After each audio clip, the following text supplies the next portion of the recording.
সমন্বয়কদের মধ্যে যদি কেউ একবারে সিদ্ধান্ত নিয়ে নেয় এওরা না জানায়, সেটার দায়ভার ভাই কেন আমি নিব? শেখ হাসিনাকে কি ক্ষমতায় টিকিয়ে রাখতে চেয়েছিলেন বৈষম্য বিরোধী ছাত্র আন্দোলনের অন্যতম প্রধান সমন্বয়ক হাসনাত আব্দুল্লাহ?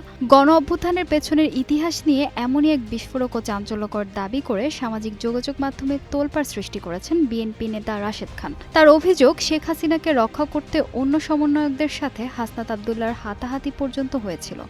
আমি আমার জায়গা থেকে সর্বোচ্চ চেষ্টা করছি এটা নিয়ে হাতাহাতির পর্যন্ত, মানে হাতাহাতি শুধু হয় নাই, মানে হাতাহাতি ছাড়া যত ধরনের যা কিছু আছে সবগুলাই হয়েছে। নিজের ফেসবুক পেজে দেওয়া এক পোস্টে রাশেদ খান একটি বিতর্কিত অডিও রেকর্ড ফাঁস করে এই দাবি তোলেন। তিনি লেখেন, নাহিদ ও আসিফ যখন ডিবি কার্যালয়ে মার খাচ্ছিলেন তখন হাসনাত ও সার্জিস সেখানে বসে জুস খাচ্ছিলেন। কেন তাদের এমন বিশেষ আপ্যায়ন করা হতো তার প্রমাণ ওই অডিওতেই রয়েছে বলে দাবি করেন এই বিএনপি নেতা। মিছিল হলের ভিতরে যাবে না এবং মিছিল কখনো ভাঙবে না, সেটা হচ্ছে হাসনাত আব্দুল্লাহ।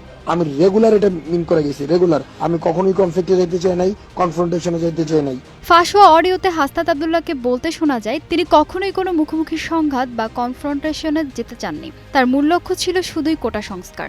অন্য কোনো সমন্বয়ক আগ বাড়িয়ে সিদ্ধান্ত নিলে তার দায় তিনি নেবেন না। এমনকি অডিওতে তিনি এও উল্লেখ করেন যে এই বিষয়গুলো নিয়ে ভেতরে চরম উত্তেজনা ও প্রায় হাতাহাতির পরিস্থিতি তৈরি হয়েছিল। এই ভিডিওটি আগামীতে সংসদে বেশি বেশি বাজানোর জন্য বিএনপি এমপিদের প্রতি আহ্বান জানান রাশেদ খান। আমাদের দাবি একটাই ছিল কোটা সংস্কার, আমি সেটার মধ্যেই স্থির থাকতে চাইছি।